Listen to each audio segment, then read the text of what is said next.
Hello everyone and welcome back to Full House Sports here with myself, Charlie. Right, a reaction to some breaking news that is coming out today surrounding West Ham. I went to upload a video on Saturday saying that Nuno would be the new West Ham manager if West Ham lost to Crystal Palace on Saturday. That has happened, or that did happen. But it appears now that Graham Potter, the current West Ham manager, is going to be given the next two games, which is Everton away and Arsenal, and that he will be given those two games because they are games that the board view as unwinnable, I think was the exact quotation that I read online. Whether that means that Nuno, the deal to get him in place, has not gone well, I don't know. I did say, or I was going to say in my video on Saturday, I was wondering how the Nuno setup would work, whether he was still being paid by Forest. If so, was he willing to give that up? I don't know what his contract said, but he did just sign a new deal with them. And as well, I was wondering what the setup would be with Nuno, and would he be allowed full control over transfers? There's been a few rumours, I think, going around at West Ham. I've got to credit my friend massively for this. One of my best mates, who's a huge West Ham fan, season ticket holder at the ground, and he sort of put me on this and said about what was going on at the club, and I just found it baffling, to be honest. You know, I've been saying on my channel that I think Forest are a bit of a basket case. Well, it looks like West Ham are an even bigger basket case. I think that's known behind the scenes, but it was still surprising to hear. Someone as well said, I think the next two fixtures they've got between Everton and Arsenal, they've picked up 10 out of 12 points in. So actually they're not unwinnable on current form, which would indicate that Potter may get something out of one of those two games, in which case does he then stay? I'm unsure what that means if that happens. It was just something that really caught my eye, because I think the plight of West Ham is something that's gone really under the radar. We remember a few years ago when things were really toxic, when fans were going on the pitch, GSB out was trending almost every week. There was a real sort of toxic atmosphere around the club. And then I think that David Moyes pulled them all together. They had that magical season where they won the Europa Conference League. They had 3 seasons on the bounce in Europe, which was phenomenal. And obviously, yeah, culminated in that Conference League win in Prague. But I think the atmosphere and the plight of the club has really gone under the radar, really. I'm surprised still the way it is unfolding. I've read as well that there's rumours that Slaven Bilic may return to West Ham. He hasn't been seen in management since managing in Saudi Arabia in 2024. And before that, I think he was at Watford and sacked from there, because everyone gets sacked from Watford. So it was quite surprising to hear that and to see that. But like I say, I feel like this is something that's going really under the radar. Not under the radar. There's not enough questions being asked of what's going on behind the scenes at West Ham. You know, are the owners... What are the owners trying to do? And if so, why is there not pundits shouting from the rooftops that this isn't acceptable? We hear for a long, long time that Man United's owners aren't invested enough. There's other clubs as well. Mike Ashley, let's say, for example. Mike Ashley at Newcastle was absolutely hounded out by the media. I remember listening to Gary Neville with Jamie Carragher absolutely slate him to high heaven and back.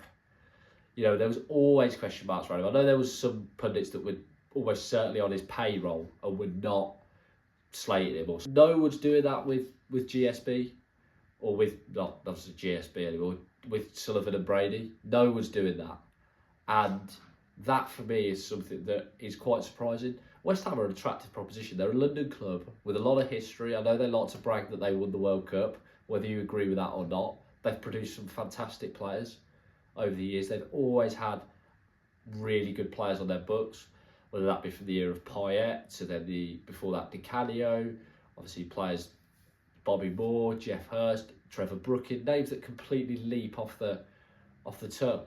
And there's others as well that I've missed out. Mark Noble, for example, Declan Rice, who they've produced or signed, and there's not a lot of sort of attention, I think, being paid to this. It seems to be just talk of Potter. The blame isn't entirely Graham Potter's.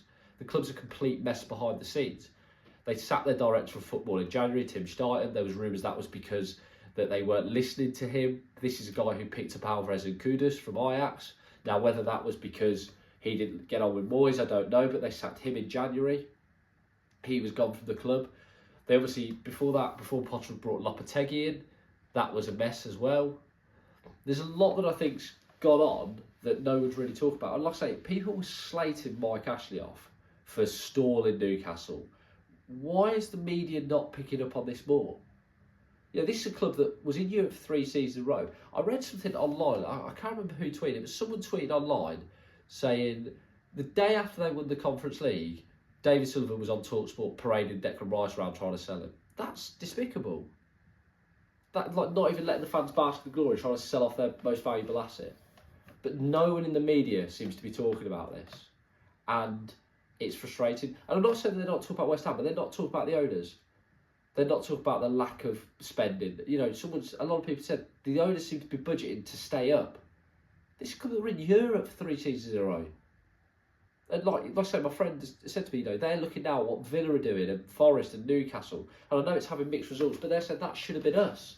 And it wasn't, because the owners were more interested in survival rather than thriving. I know Lopetegui was back to a degree, but I just think that this is scandalous what's going on at the London Stadium. They were told when they moved to the London Stadium by the owners that they would be Champions League football within 5 years or something ridiculous. They've been European regulars. That's not happened. So the fans have lost out on their beloved Upton Park. They've gone there. They're not invested in the squad. They're promising things that they're not delivering. And just seems to be, oh, well, you know, it's Graham Potter's fault. It's not Graham Potter's fault. Well, it is partly, but it's not just his fault. They've been selling off assets and bringing in managers and doing this, not backing certain other managers. And look where it's got them. They've not built on their success. I just think it's scandalous that the media, that Sky Sports, that others aren't saying it for what it is. The same way that they were basically doing the job of selling Newcastle on Sky Sports. They were stood there, they were like salesmen, singing off the same hymn sheet trying to get Mike Ashley to sell. That's not going on at West Ham. I think it's an awful sort of take what's going on. I think they will sack Potter, whether Nuno comes in, whether Bilic comes in, I don't know. If Bilic comes in, that's another cheap option. He's not going to be asking for much, is he? And actually, he's been pretty poor in his last few managerial jobs. So is that the best thing to do? Probably not. But it's the cheap option. You know, I read that Potter's going to go alongside the director of football, Carl McCauley. So again, it's another rebuild. And I just think it's scandalous what's going on at West Ham and what is being allowed to go on. The lack of budgeting, the lack of investment, and the sort of just, well, you've got this, deal with it. That's not okay, and it's not good enough. And like I say, I think the fact that they're sat 19th in the league with Wolves, who are also a basket case, sat below them, then when are people going to start realising that perhaps it isn't just Graham Potter, and perhaps the fans aren't being ungrateful but actually have a point? Will that be relegation when that happens? Because let's face it, they're on relegation form. I don't know. Like I say, I'm sat here and it angers me, because West Ham are a bit like Forest, a bit like Newcastle, a bit like a grand old club. Yeah, we've probably lost pace with the so-called Big Six, but they're still a big club. And they're just being allowed to just rot by people who are just interested in them staying up in the league. Karen Brady has a show on the BBC that she's on. The Apprentice, she sat there laughing and giggling with Lord Sugar, who's a lifelong Spurs fan, as he texts the mick out of West Ham. Ha, yeah, you're so funny, Alan. Great. So her job is to pick people who run a business, yet her business is rotting. There's an irony in that, surely. Doesn't that say a lot? Absolutely ridiculous. Like I say, no one's calling it out. Well, the West Ham fans are, but no one else around them. Sky Sports are, no one else is. No one seems to question it. TalkSport seems to just listen to what Sullivan gives them. Like I say, I'm a Forest fan. I have no reason to be cheering for West Ham. In fact, my friend's a West Ham fan. But it's also, like I say, the fact that no one seems to care because it's not the Big Six. When it was Man United and the Glazers, everyone was marketing about trying to get them sold. I know people don't just buy football clubs, but I think it's terrible what's going on there. And they could conceivably get relegated. And then what happens? Then they're in more trouble than ever. And I know people say, well, 3 have got to go down, but it shouldn't have gone that way. It shouldn't have been allowed to go that way.